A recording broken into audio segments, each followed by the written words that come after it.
by using the following link or call-in number: 1-309-205-3325. Please enter meeting ID when prompted, 942-4923-3647.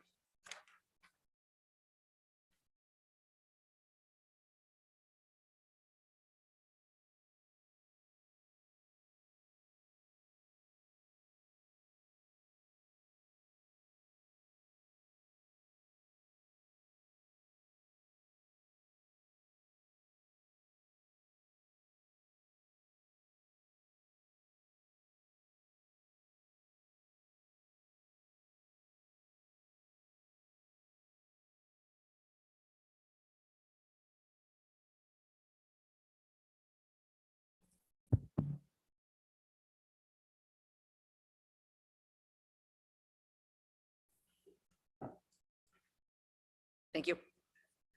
Good evening, Committee of the Whole meeting, fiscal year 24 budget. Today, April 3rd, 2023, from 4:30 to 6 p.m. There'll be a Committee of the Whole meeting to be held in person at the Howard Alden Memorial Chambers, Medford City Hall, as well as by remote participation on Zoom. Medford Community Media can be viewed on Comcast Channel 15 and Verizon Channel 45. Participants can log or call in by using the following link or call-in number. You can call 1-309-205-3325 and enter meeting ID 942-4923-3647 when prompted. Member Rousseau, if you could call the roll. Member Graham, Here. Member Hayes, Here. Member Kratz, Here. Member McLaughlin, Here. Member Mastone absent, Member Rousseau present, Mayor Longo-Kern. Present, 6 present, 1 absent. If we all may rise to salute the flag. I pledge allegiance to the flag of the United States of America and to the republic for which it stands, one nation, under God, indivisible, with liberty and justice for all. Everybody's received a packet this evening, along with our packet we received on Friday. Budget update. I'm going to turn it over to Madam Superintendent, Dr. Edward Vincent, to begin.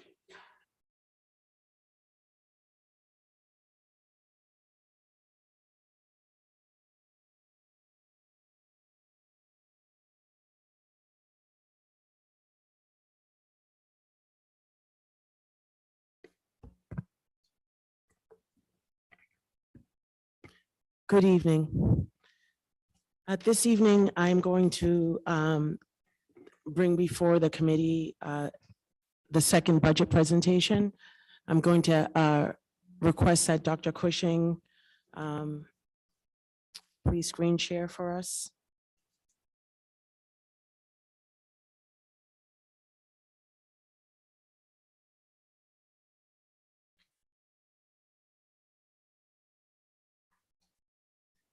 Thank you, Dr. Cushing. So as we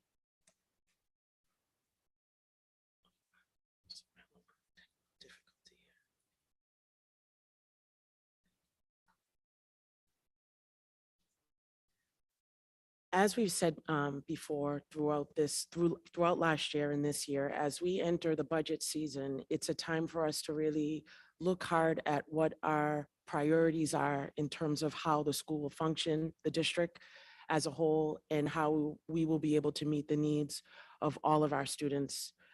And so as we go into this budget update that I'm going to share with you, there's a lot of information, and as I prepare and share this information with you, I want you to be aware that there will be a point where you're going to realize that we have to look at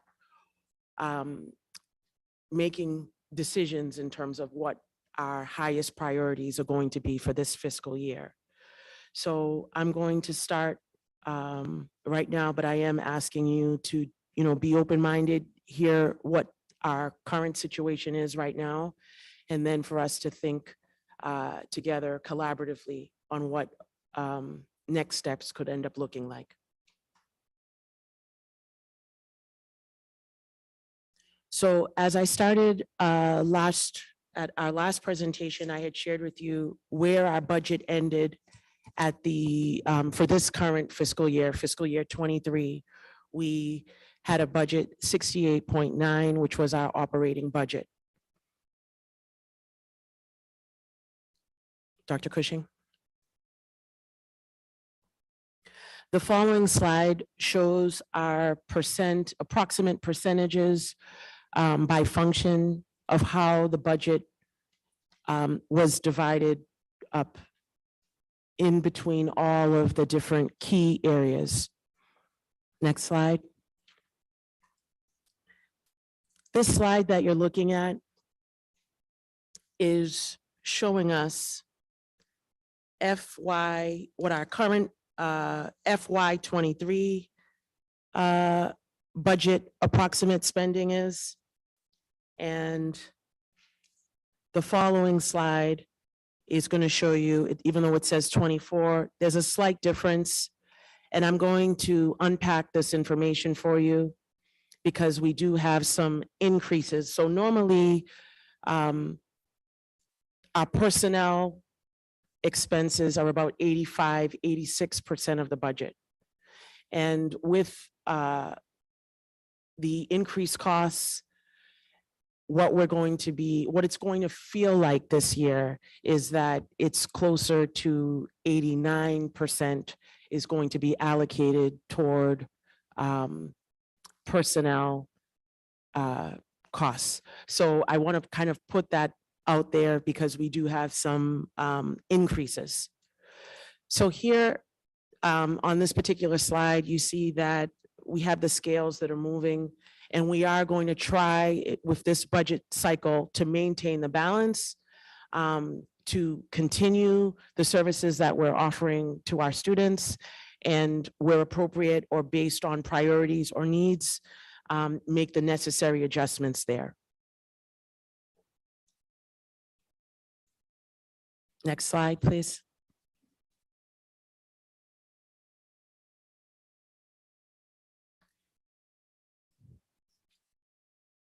So in FY23, our estimated budget was as follows. This was our ESSER funding. And this is what I presented to you last month on expenditures that we spent for engagement specialists, school nurses, behavioral specialists, reading specialists, EL newcomer teacher, and contractual stipends. Coming off of our ESSER funding totaled 1.6 million. Hill for Literacy, our literacy programming, responsive classroom, Camp Mustang, again, we had funds dependent. Transportation, we set aside 150,000. Our emergency connectivity fund for technology, and then we had some miscellaneous items of additional counseling programs, Rebus Professional Development, which was for our administrators, and Talking Points, which is an online subscription, which allows us to communicate very frequently with all of our parent groups, our entire community, but it also translates for the members of the community that do not speak English. Next slide. So our FY24 budget drivers are going to be. Mayor, Member Graham, do you want us to hold all our questions till the end, or do you want to take questions as you go? Dr. Vincent, totally up to you. You want to Um, complete the slideshow and then questions after, or? I was gonna try, but Member No, Graham. it's totally fine. I don't care either way. I just wanted to know. If you- Yeah, I would, if I could go through the Okay. slides, and if there's really something that I'm saying that isn't clear, because I repeat some key factors again a little later in the slide deck. So my hope is that some of your questions that might be forming, I may be able to answer some of them later in the slide deck, but I am trying to at least give an overview of like what it is that we're facing during this fiscal year, upcoming fiscal year.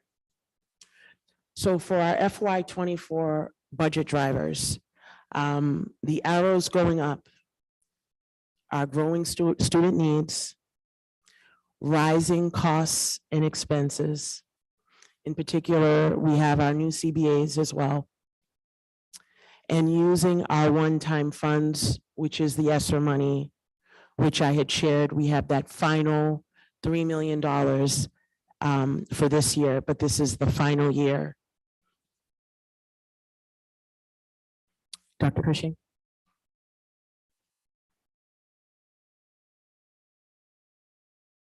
Dr. Cushing? Thank you. On this slide, it's showing you a side-by-side comparison for some of our ESSER estimated budget costs moving forward. And again, the previous slide. Can you go back one, please? Thank you. So as this is the final year of our ESSER funding, we have to really, really think about some of the investments that we've made, and that after this year, after school year 23-24, the monies are not going to be there. So that's an additional $3 million that we have to really just think about. And so I want to say that so that as I show you where we're trying to make some adjustments, it's something that we're going to really need to think about. And so in this FY24 column, again, these are estimated, what we're expected to be paying in the following school year. So in some areas, there's a slight increase, and in other areas, there may be a slight decrease based on the total number of personnel that we're talking about. So where engagement specialists are concerned, we're seeing a slight decrease. The additional school nurse that we have, which is a floater, that's to be determined. For behavioral specialists, we're expecting a slight increase of 130,000. As of right now, we're still trying to fine tune it, but we may need to make one additional increase of a reading specialist, which would be 200,000. For an ELL newcomer teacher, again, that's to be determined. That number could fluctuate a little bit, a slight increase. And for the obligated contractual stipends for our next payment, we're anticipating 750,000 that is set aside for those payments to be made. Hill for Literacy, again, estimated, we have an additional year of professional development with them, and responsive classroom / restorative justice professional learning opportunities. We are estimating a slight increase, potentially of $100,000. Next slide.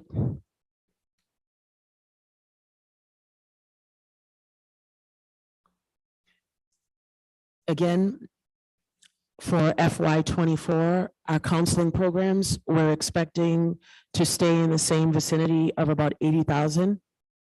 For our Rebus professional development, that is to be determined. We're expecting that number to decrease slightly because we want to transition, continue working with Dr. Rebus, but in a slightly different capacity. Talking points and some of our other subscriptions, we're in the process of looking at all of the what's the percentage of actual usage, because we activated a lot of subscriptions and not all of them during the time of the pandemic. They were used more frequently, but now that we're back in person, there isn't as great a need for all of the subscriptions. And if there's a way even to take some of those monies and apply it elsewhere where it's actually being used, we are looking at that very, very closely. Our emergency connectivity fund, where that's to be determined. For our MBTA pass program, where we are currently paying $15,000 a month. Again, that would be for the committee to decide. So we left that as a to be determined. And for summer programming, we have that as to be determined for this summer and next summer.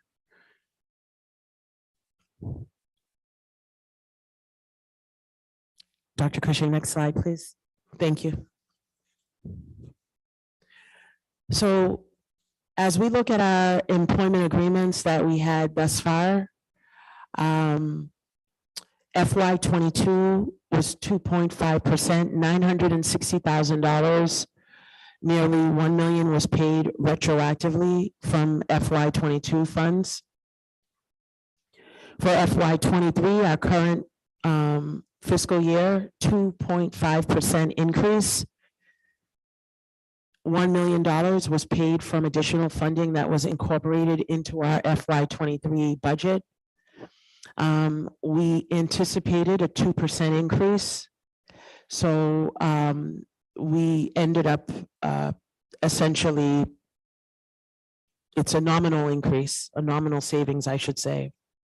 FY '24 budget, it's a 2.5% increase plus 1% on the 100th day of school. And so that is a 1.1 million fixed cost increase based on our FY '23 increase. And that number of the 1.1 million represents our teachers only, does not represent the remaining CBAs. So what does that mean? The reason that the base salary increases were such a frequent topic of discussion during our budget cycles is because as you incorporate the increase into the base increases. And so if I were to go back to that earlier slide where I said how it's going to feel, we have a larger base that we have to take into consideration. So we're talking about essentially a $3 million increase in our base operating budget.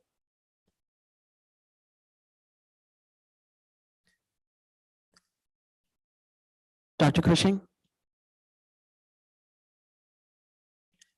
So our FY '24 budgetary priorities,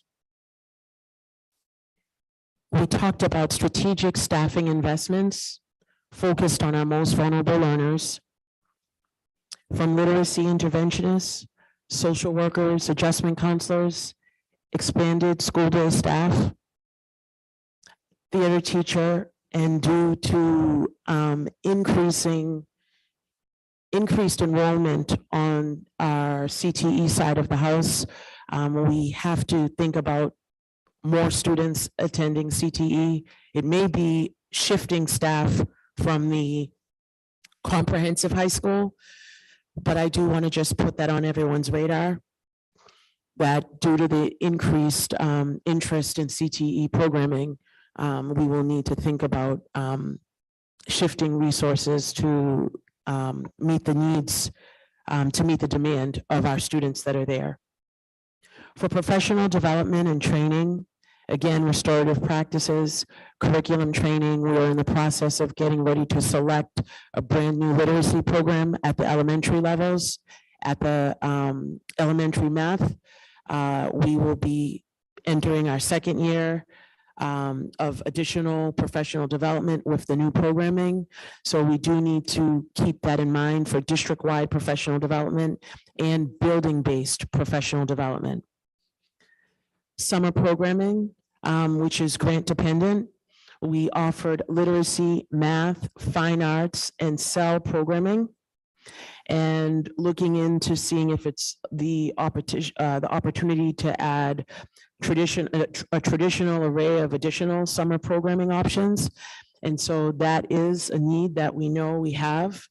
And then under a miscellaneous requirement based on the new CBA, we need to work with outside scheduling consultants to merge the two schedules between the high school and the vocational school, where the high school is on a 6-day cycle and the vocational school is on a 5-day cycle.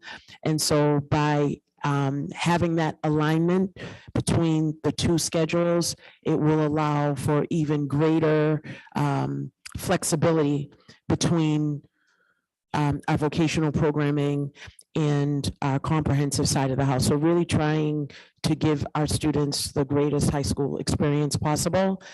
And that needs to happen with schedules that talk to one another. Dr. Cushing, thank you. So some of our fixed cost increases, and I will,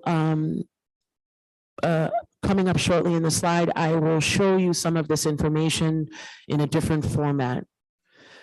So some of our fixed cost drivers, I mentioned at my last presentation, the FY24 special education increases, which are significant, a 14% increase, projected to amount to potentially $1 million or over $1 million.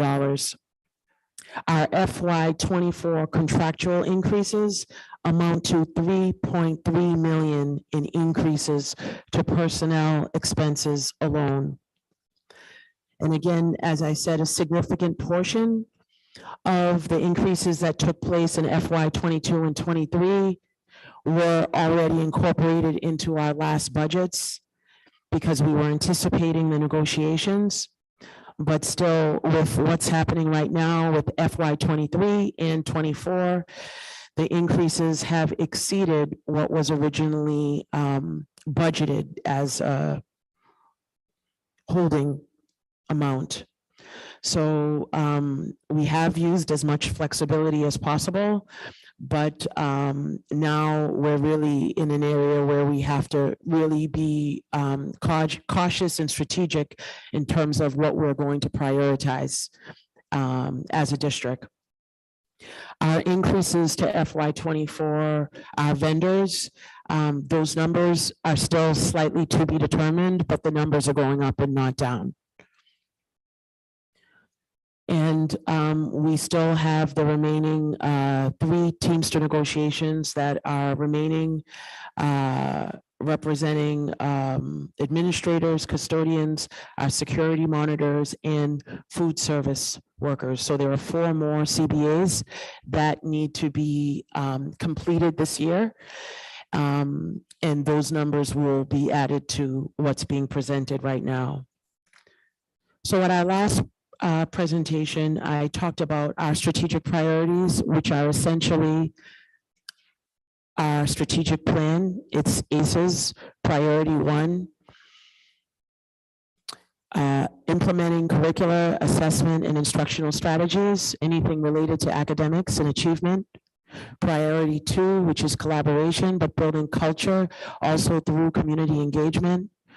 Priority 3, equity. How can we equitably support all of our most vulnerable learners? Those are students that are need additional social, emotional learning supports, academic supports, and meeting the physical needs of our students. And priority 4, our school infrastructure and looking at student supports and providing a safe, supportive learning environment.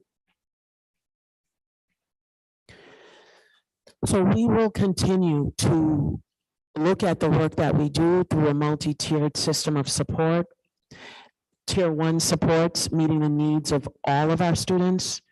Tier 2 supports, again, providing scaffolded supports. And Tier 3 for our students that need the most greatest support.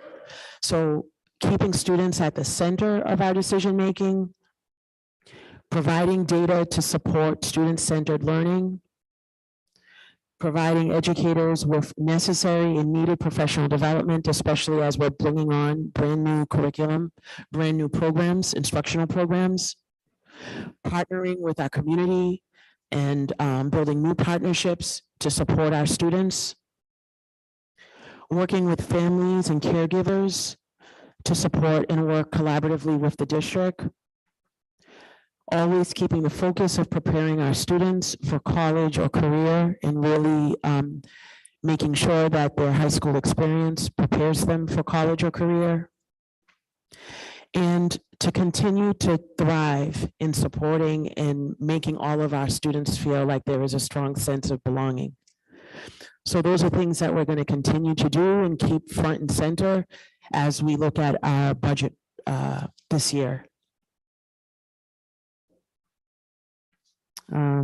Dr. Cushing, I think this was a repeat slide. We can move forward. There's a slide before that. Thank you. So again, areas of concern. We may have to look at staffing or potential downsizing moving forward. Our special education costs, the increase is considerable, although we know there will be some additional grant funding, but those numbers may fluctuate with respect to the budgetary impact. That is, it's kind of an unknown number. If changes need to happen, we need to meet the needs of our students. What are the impacts going to be on our students? And again, as a district, as an administrative team working collaboratively with the committee, we want to assess our genuine needs. We're going to advocate for additional investment. And 3, we do want to plan for contingencies to ensure that we will be able to function fully. So this is another way to look at our anticipated increases. The out-of-district tuition increases of 14%.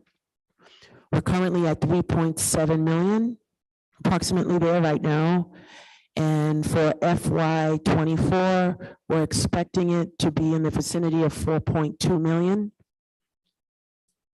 For our transportation and van students, van transportation for students that are traveling for that need specialized transportation, we're currently at 1.5 million for FY23.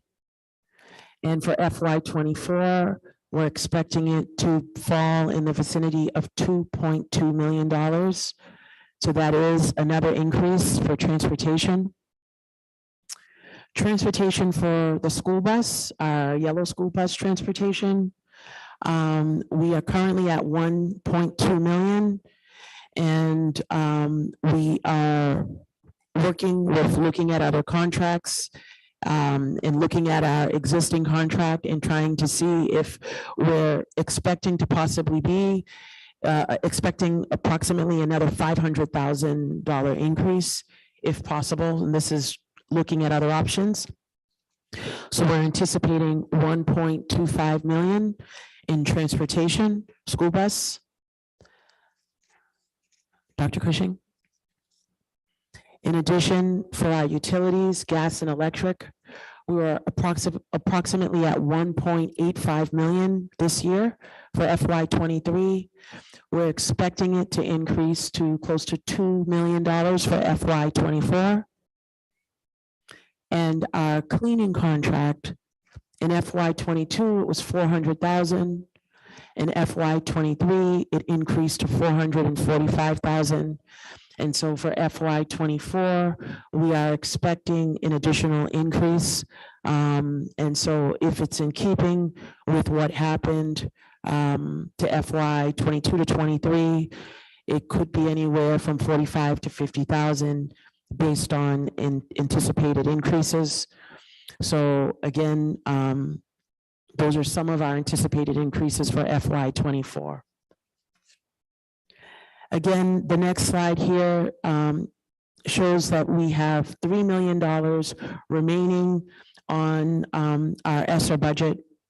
The good news is we did pursue a grant from DESE, and you will be hearing about that estimated $600,000. We were awarded $200,000 in grant funding. So that number will now shift to 400,000. So that is a $200,000 savings. We were pursuing 300,000, but It's, oh, it's at 600,000. Okay, thank you, Ms. Galusi, for that. So we're still at 600,000. We did receive something, but we'll report out at that at another point in time. Balance of elementary math program, that's coming from our operating budget, but the balance was 250,000. Again, I mentioned earlier about the restorative justice, bystander intervention, and responsive classroom trainings, approximately 100,000 and approximately 90,000 for Hail for Literacy. So some key determinations and milestones, Dr. Cushing.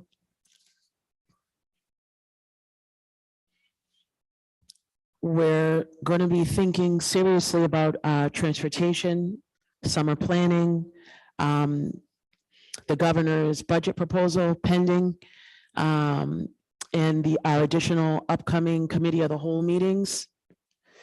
And our last slide just shows where we are in the process right now of starting to have our first of many budget meetings to kind of talk about where we are and what our priorities need to be as a district. Since we have 2 weeks back to back, for this week, the intention was really to let you know some of the anticipated increases that we're looking at for FY24. And for next week's budget cow, we will be sharing more of the data from the budget survey that did come in. And we're looking at that and bucketing the information to kind of look at what were the things that kind of rose to the surface. But I wanted to at least give you that information, and I am open, ready for questions from the committee.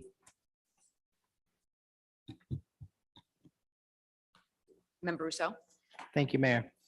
I wish we had page numbers because I'm going to reference slides and realize that I can't tell you what page it's on just now. But this one, you don't have to really go to it. Thank you for the presentation. I'm pretty sure there's one slide that everybody's interested in, but I'll cover my lower priority stuff first. Are we reducing the engagement specialists because we have not hired enough, or are we getting rid of some? I'm assuming we're not suddenly paying them less. So right now, we do not have the full cadre of 5, and so we were holding steady at where we were based on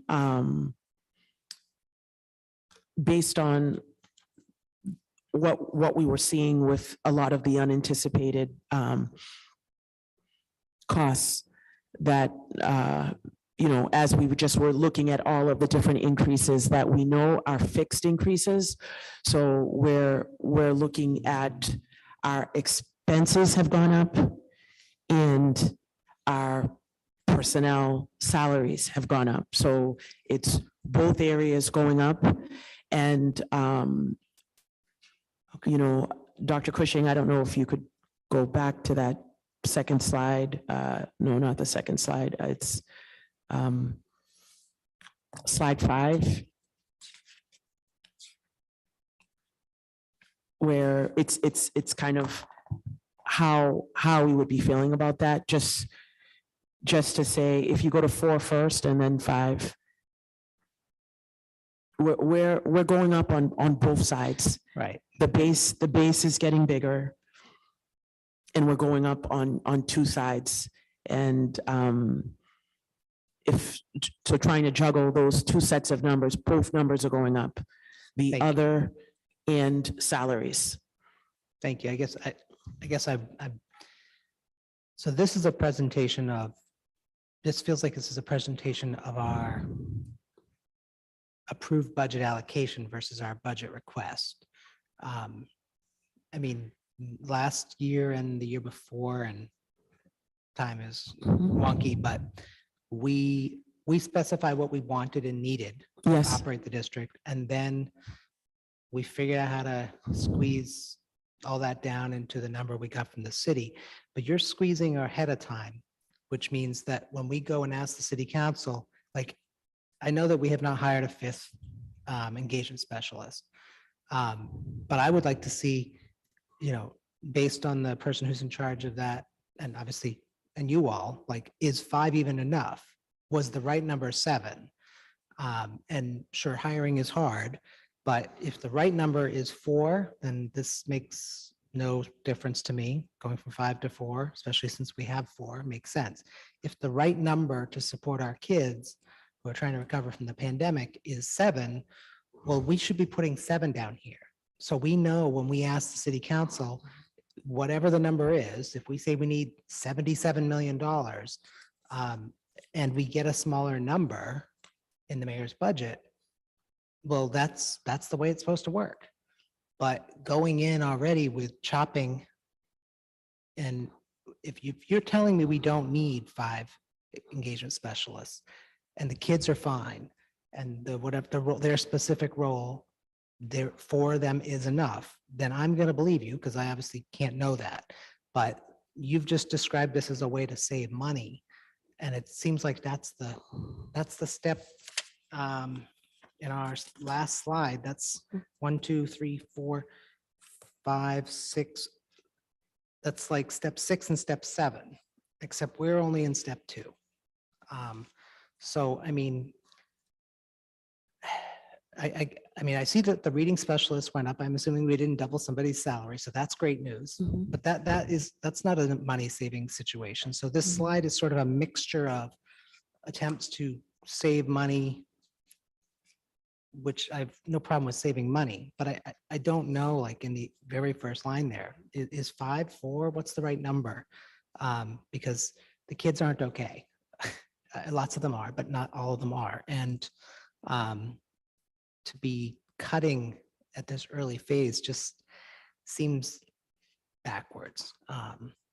But I'll just go through one more of my questions Okay. before we, I'll let some of my colleagues speak. I have other questions, but in the budgetary priorities, expanded school day staff. Is that just another way of saying after school? Yes, Thank you. it's I know the it's a lot.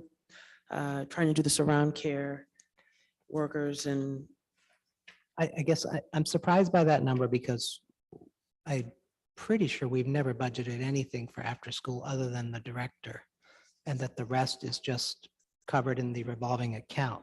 So this to me seems to suggest that we're going to use our allocation that we get from the city and actually spend some of that on after school. Is that correct? we are using our revolving accounts as well.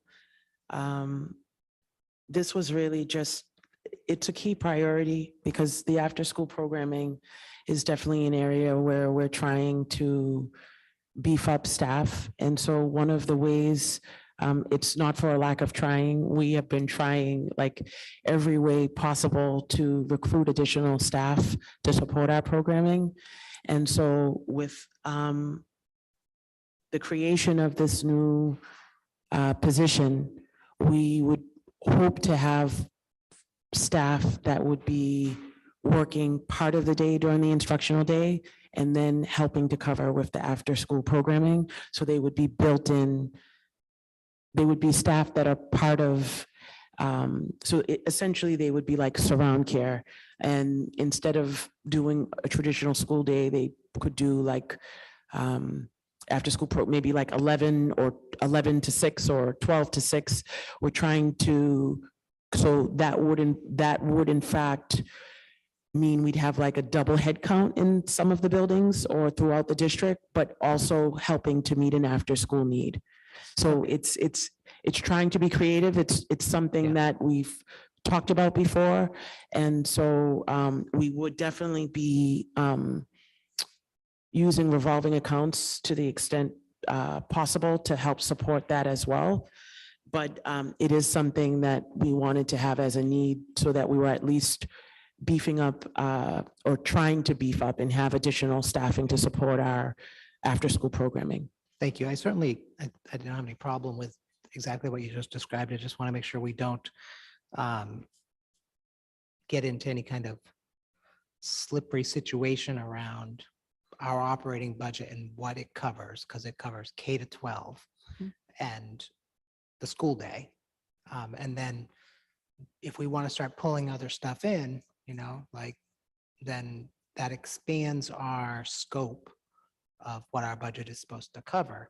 And if that happens, I think it's an important, this is perhaps in one FTE, so this is not the scenario, but like if Medford Rec just suddenly became part of the public school system, our budget would go up whatever the Medford Rec budget is, presumably. So I just want to be careful when we're expanding our scope, because then it makes year-over-year analyses of how much of the public school spending, those kinds of things really hold a lot of weight, especially if you're doing an override and you're like, suddenly it looks like you grew this huge amount and somehow you still can't make it work.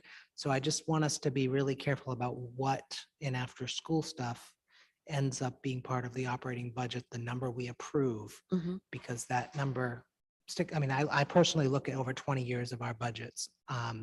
And there's surely been that exact situation somewhere along the way where there was a big jump, but it wasn't because anything changed.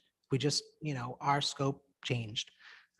So I just think we have to be really careful about that. Thank you.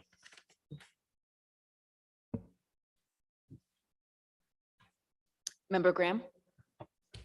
Can you tell me what the total ESSER grant is? What's the complete ESSER number that we've been granted from the feds? For, All three combined, yeah. you know what? I'll get that in a moment, what the total for all three was. I don't have that number. I know going into FY '24, we have 3 million left. So I'll just be on the lookout for that. Okay, and then I think what I would like to see somehow is a picture that says here's all the money that we have, whatever the number is. I think it's 7.2 or 6.7, something like that, right? And then what did we spend in FY '22? What did we spend in FY '23? What do we plan to spend in FY '24, so that we can see how did we get to the place where there's $3 million left in FY '24? Because if I count up what's on the FY '23 page, if there was a total on the page, it would be 2.7, I believe. And if there was a total on the FY '24 number, it would be 1.5, I think, based on what I tried to calculate. And so I guess I'm just trying to understand, one of the things that we had to do last year was pay for things that were operating budget, clearly operating budget oriented with ESSER. And I want to know, where does that fit into the equation of how we're ticking down our ESSER funds, because we should spend all of it. But more importantly, if we have to make plans for that money to come back into the operating budget, we need to know. And I don't feel like I know what those things are that we have put in ESSER that are not one time, that are recurring, that either we're gonna have to make a choice about or find money to pay for. So when I think about ESSER, in my mind, there's a picture that shows how the money has been spent over time and where there are things that, if we wish to continue them, because it's reasonable to think that you would, that we are going to have to find a way to pay for. And that doesn't have to be this year, but I think we need to know that this year so that we can think carefully about what else we spend this year, before we get to a place where that money is no longer available to us. And I know it's just 1 year away. 1 year from now, we'll be having that conversation, but I want to make sure we know what it is. But I don't think that means, to Member Rousseau's point, that just because we have vacancies in a position that we don't need them. So I do echo his comments about wanting to make sure that our initial budget request is actually the request that outlines what we need to promote teaching and learning in our district, and not the doomsday scenario or the contingency scenario. I totally understand hard decisions and we will have to make them at some point in time, but I want the budget to be, what do the students need? And I don't think that means we cannot cut things right now. I think if there are things that we are paying for that students aren't using or that they don't need, we should be proactively demonstrating to the community that we care about that and we are looking for those ways to like eliminate spend. So if there are subscriptions out there that we're not paying for example, that we're paying for and the utilization is really low, I think the first question should be, why is the utilization low? Like, why did we use it in COVID and all of a sudden we don't need to use it anymore? Is that because we've reverted back to some older method of how we communicate information to kids? And is that what's right for kids? Or is that just what's comfortable in the classroom? I'm not sure. But if the answer really is like, this is not a resource that we need as a district, I think we should definitely, in this phase of the budget, like remove those things, because I do want us to demonstrate to the community that we all know that there is no open checkbook, right? Like, so if there are things like that where we know that we should be like reducing those things, I want us to do that. I don't want to play a game where we say we need everything and then we really can like cut things out. Like, I just don't think that helps the community or anybody in the process. So if there are things where we have staff that legitimately we do not need to promote teaching and learning, we should be like looking at reflecting that in our request. Like, we should not be waiting to do that until the very last minute. But we have done a lot of work on this committee for the last 4 years to really tell the community what we need. And we should not stop doing that. Even if we think we're going to have to say, we had to make hard decisions and these things have to come out, we can't stop telling the community like what the public schools need, because we will be doing ourselves like a bigger picture disservice that I think this committee has worked really hard to sort of combat against in terms of the, what the average voter thinks about how we spend our money and that we're doing it responsibly. So I would like to see like a clear, crisper picture of ESSER. Okay. And particularly like, these are things like, if you want to continue these things, we have to find operating budget for them next year. Like, it would be really helpful to know that right now. So those are my ESSER questions. And I think Member Graham, I have our total ESSER funding was 8.35 million. 8.35. Okay. So it sounds like there's $1.5 million not earmarked out of the 3 remaining. Is that right? And and just to be clear on that point, Member Graham, and I think Dr. Edward Vinson, you mentioned that this is the last year we can use it, but I think it bleeds into the first quarter of fiscal year 25.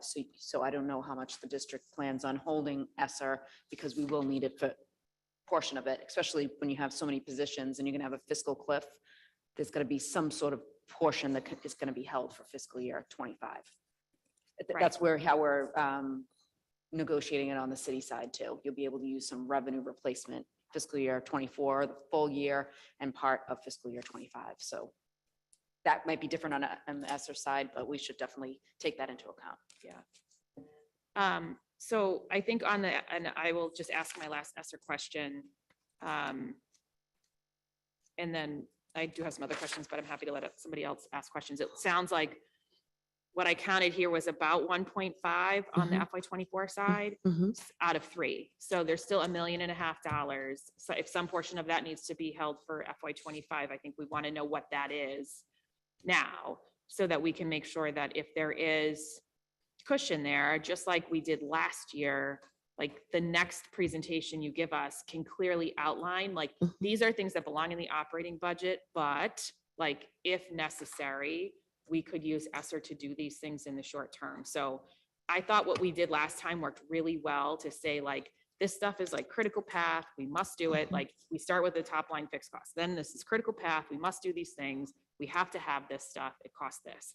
And then there's like another category of like, we need to have these things, but we could use ESSER for them for now. Versus like, these are the things that are really high priority and like, they could be either bucket, but these are, sort of decisions you're gonna have to make. And then we were able to say, we want category A, B, and D to be part of our ask. So I think that was a really effective way for people to understand like all those variables.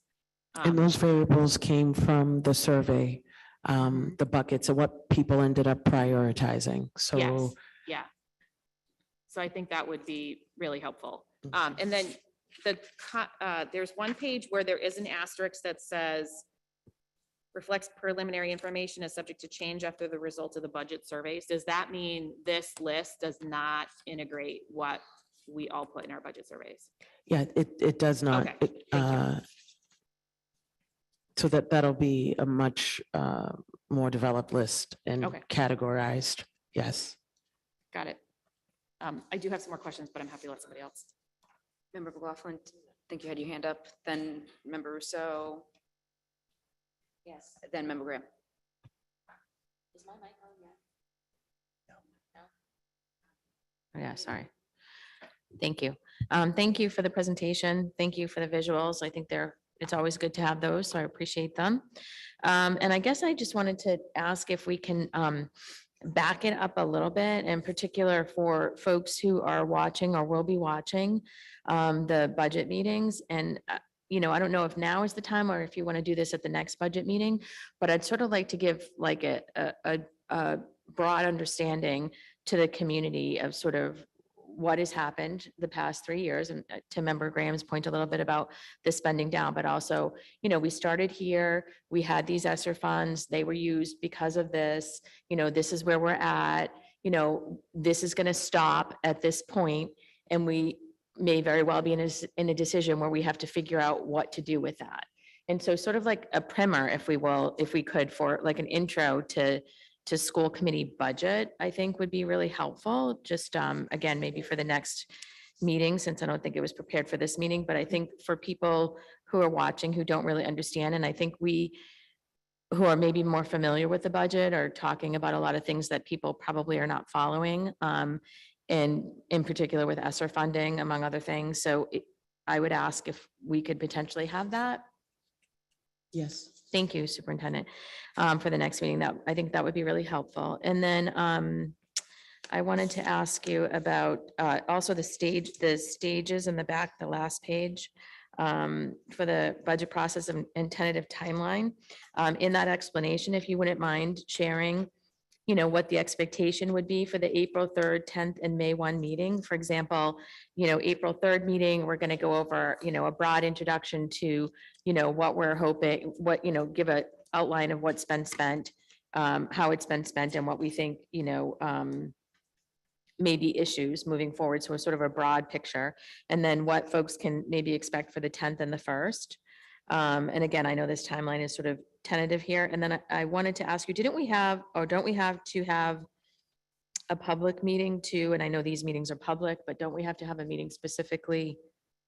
Yes, the public hearing, based on how our budget cows go, Yep. if the committee chooses to go further, or if you feel we get to a good point, it would either be the late May or early June meeting would be the publicly posted budget hearing, and that needs to be posted 2 weeks in advance. So Thank you. Can we include that in the timeline, please? Just so folks know when they see that, if they're looking for that. I think that's super helpful. Thank you. And then I wanted to ask you just 2 more questions if I could. One is in the pie chart that is on page 1. If you can explain for folks the student services at the 5.25%. the student, which Sorry, pie the chart 20, number. the 25 point, Actually, it's FY23 budget numbers, the approximations where you had the 5.25 student services. so that's inclusive of athletics. It's actually a more global term, not only it's inclusive of any services that are related to students, including athletics. And that's like 5%. It's separate from the special education, which is the 25%. And I can ask for some of the breakdown of the 5.25. I can get the full breakout and give you that listing for next week's presentation as well. Thank you. I'm just looking for wherever there might be some ambiguity. I think the other things sort of speak for themselves, but that maybe doesn't for other folks. So I appreciate that. And then the sort of the last, okay, my last question for now was the the budgetary priorities, so the summer programming. And again, I know they're grant dependent, and I'm just wanting to ensure that we're, and I'm sure we are, because I know the central admin and sort of the way you folks are working, but I just want to ensure as we're planning that we're planning inclusivity and equity around the programming for the summer. So that we're thinking about all of the student population, especially the most vulnerable, affected by the pandemic. So just, that's sort of more a statement than a question. Okay. If that's okay. Thank you. Thank you. Member Rousseau, and Thank then you. I actually have a question too. Thank you, Mayor. I signed the warrants, but I just realized I don't think I've ever signed a warrant for water. Do we not pay for our water? Does the municipality just provide it for free? Wonderful. That's nice that I have one Yes. bill.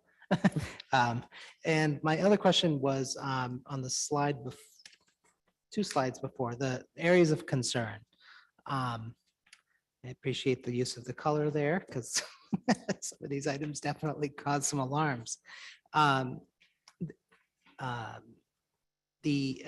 mean, it's obviously it's too soon to really talk about staffing downsizing, but in the advocate for investment, I guess I'm wondering like, who's advocating and with who? With whom? Yeah, I've never really got that stuff straight on the who and whom's, but I mean, I think it's important to advocate for investment, but I think this whole committee's part of our job is to advocate for investment and the communities, and it's sort of everybody's responsibility. So I'm just wondering what is meant by that in this context. And if I might just suggest, is it just to try to talk to the mayor, get more money in the mayor's budget? Is that what that means? Because I don't see the administration going and I mean, spending your time talking to our state legislators, like, I just don't know what that means. Just through this process, again, to really look at what our needs are. I know that I presented some of the big surprises that we weren't expecting for this year, unexpected changes or unanticipated costs.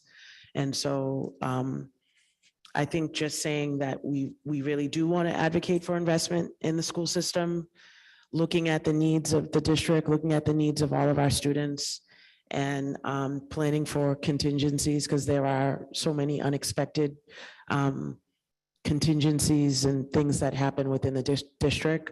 So that was just, I think it was just there to let you know that these are the areas that we're going to try to continue to represent for the district. Thank you.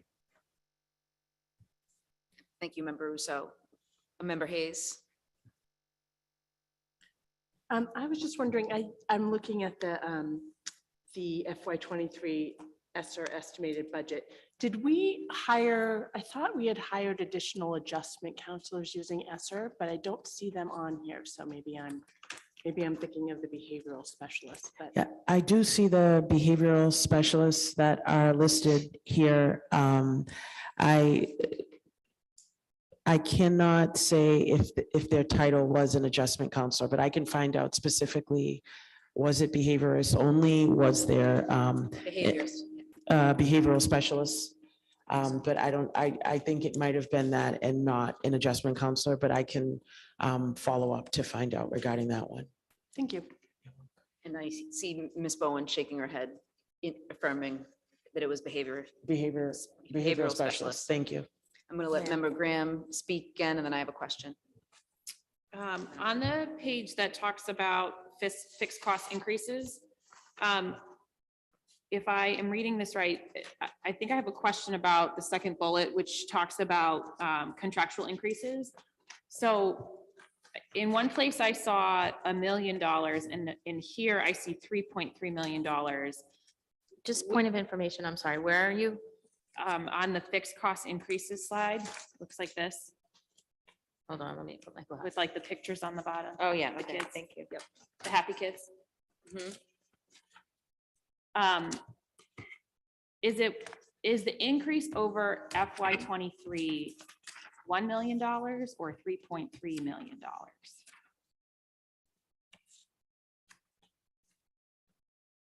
For FY '20, are you asking specifically on the special education increase, which is 1 million, and then contractual increases amounting to 3.3 million? I'm not sure. You're asking, is it a $1 million increase? So, yeah, the personnel piece, I know special ed will go up $1 million, and it says vendors will go up 100,000. But what I'm trying to understand is the personnel increase, is it $1 million over FY '23? Or is it $3.3 million over FY '23? So, and when I say FY '23, I mean the number on the front, 68,994,776. It's at least 3 million, which it says on the page prior to. It says 3 million and then 3.3, and that's because we haven't adjusted our last two budgets based on what we agreed in the contract. For FY '24, we would need, in order to work with all of the changes in the adjustments, it would need to be in that 3 million for the contractual increases, I think, for all of them. Okay.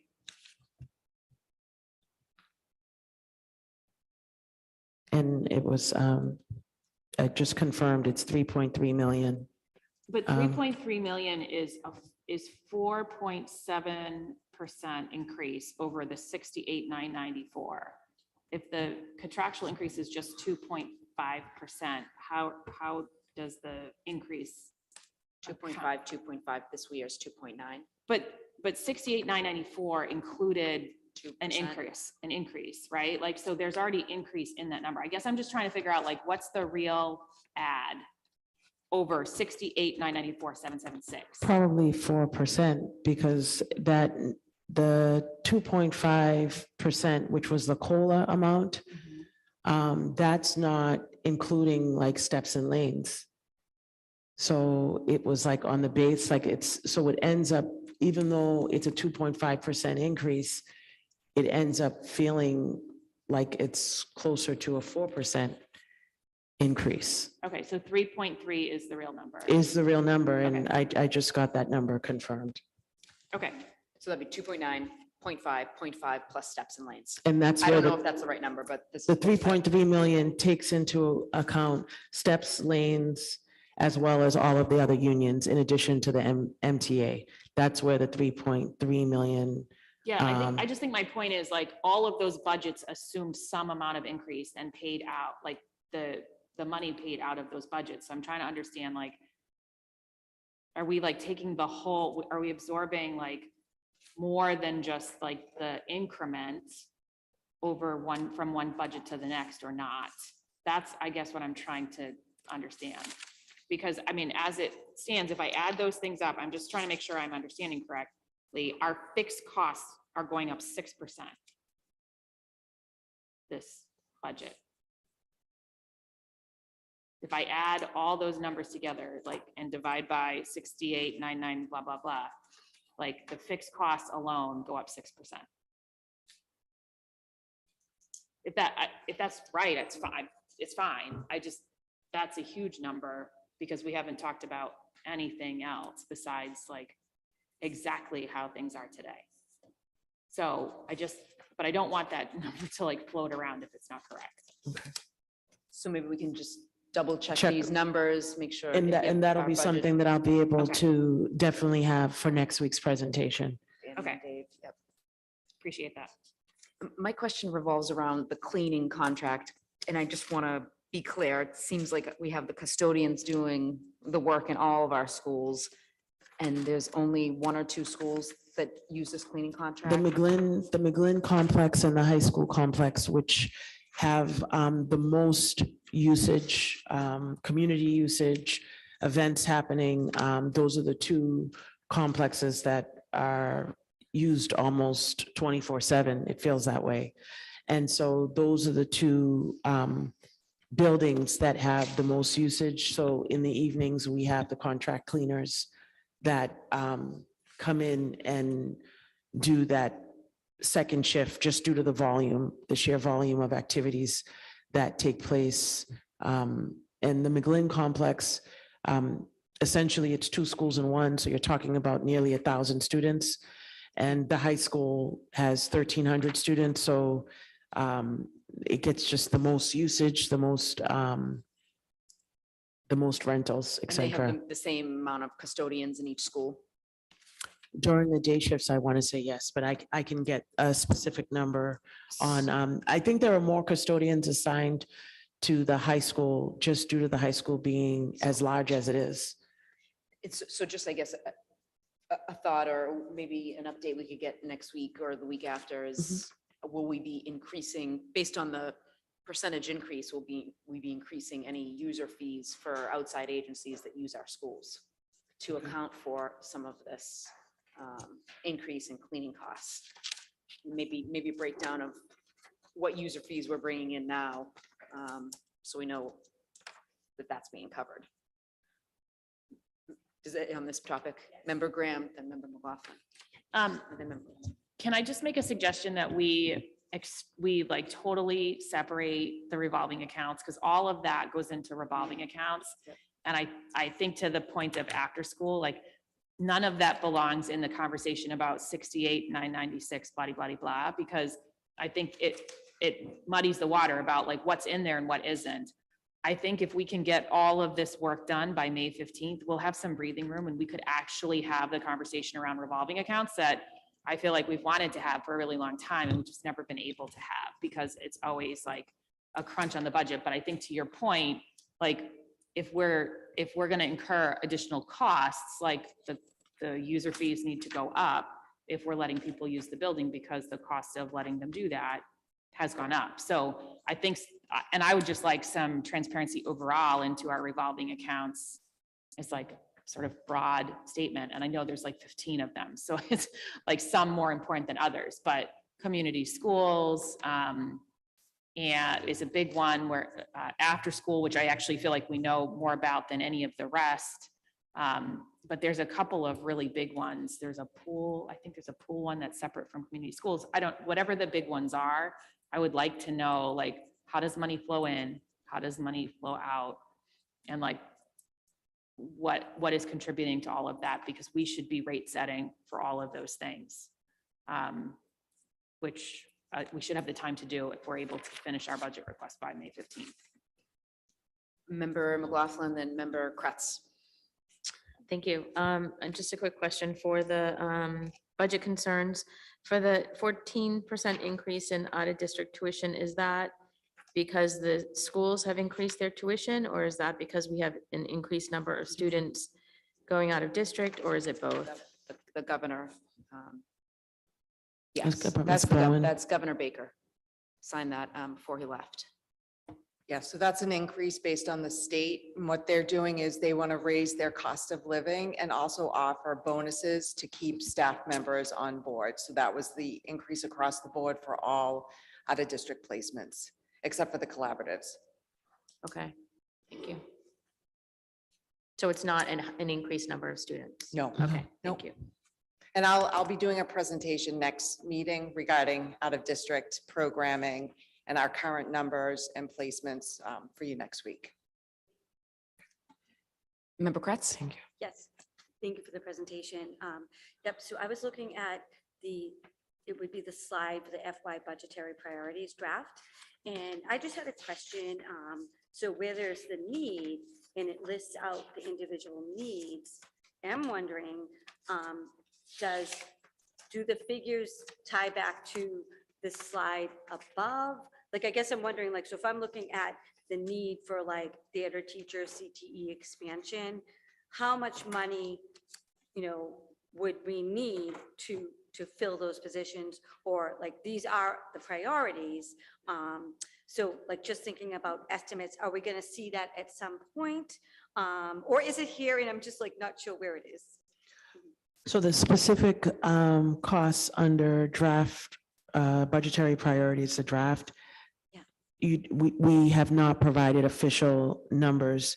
This was just, yes, we talked about the literacy interventionists, the reading specialists under ESSER funding, but additional social workers and adjustment counselors, the extended school day before and after school staff. We have not broken out official numbers, like how many total FTEs, do we want 8 FTEs, like two at each program, or whatever the number would end up being. So we haven't given specific breakouts. It's just some of the pieces that we know we really would hope or like to see. So it was just kind of the restorative justice, the high school scheduling, which we talked about, and the broad array of summer offerings that we had offered last summer that we would like to continue to offer during the summer for our community. Thanks. And I just had one follow-up question. So I'm wondering, because I know it's going to happen probably in the future.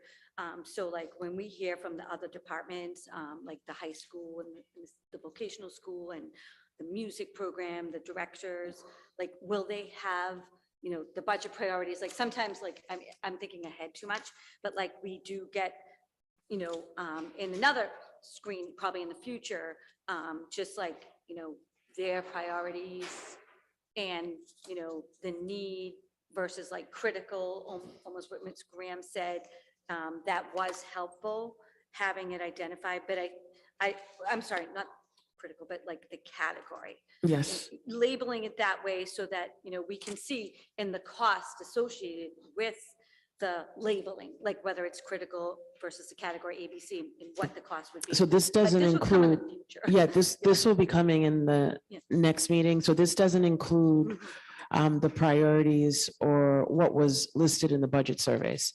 This doesn't include that at all. All right, thanks. Okay, so coming up in the future one, thank you.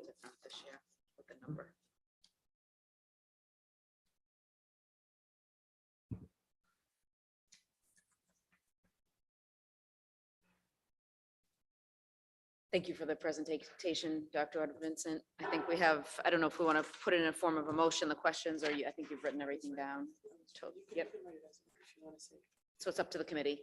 I think Dr. Vincent wrote everything down as we said it, but okay. Is there any more questions from the floor? Motion to adjourn by Member Graham, seconded by Member Kratz. All those in favor? All those opposed? We have a 10-minute break.